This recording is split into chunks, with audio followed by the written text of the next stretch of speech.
جو اس کو یعنی اغوا کیا جانا، تشدد کیا جانا اس شخص کے اوپر، تو یہ دراصل وہ کیا کہتے ہیں نا، آپ نے شاید سنا ہوگا کہ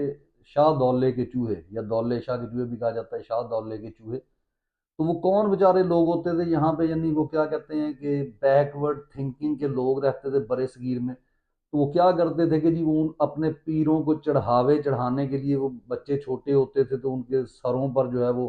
لوہے کا وہ بنا کے ایک یعنی کہہ لیں کہ لائک رنگ ڈال دیا جاتا تھا، اور ان کی دماغی جو ہے نا وہ نشو نما نہیں ہو پاتی تھی، کوئی دماغی افزائش نہیں ہو پاتی تھی، اور بیچارے جو ہے وہ کہہ لیں کہ بچوں کی طرح وہ بیہیو کرتے. ابھی بھی آپ کو نظر آئیں گے، کیونکہ ابھی بھی ہمارا ایریا، انہوں نے تعلیم تو پاکستان میں کہیں پہ انہوں نے پھیلنے دی نہیں نا، کہ لوگوں کو شعور نہ آ جائے. تو لیکن جہاں جہاں لوگ پڑھ گئے، اب کیا ہے کہ یہ لوگ جو ہے وہ کن کی نمائندگی، یہ اصل یہ ڈفر جو ہے یہ شاہ دولے کے چوہے ہیں.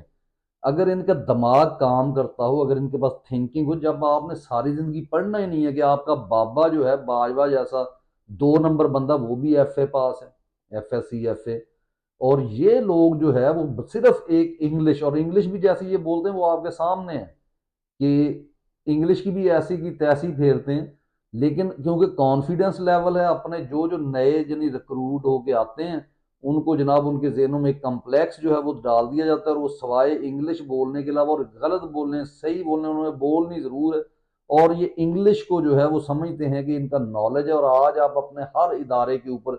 ان کا جو بندہ بیٹھا ہوگا وہ اور کچھ اس کو آئے نہ آئے وہ بروکن انگلش ضرور بولتا ہے، یعنی انگلش کی ٹانگیں توڑتا ہے، اور سمجھتا ہے کہ وہ شاید اس قوم سے زیادہ بہتر بھی ہے، یعنی قوم کو شودر سمجھتے ہیں، اور خود کو پڑھے لکھے لوگ سمجھ کے یہاں پہ پورے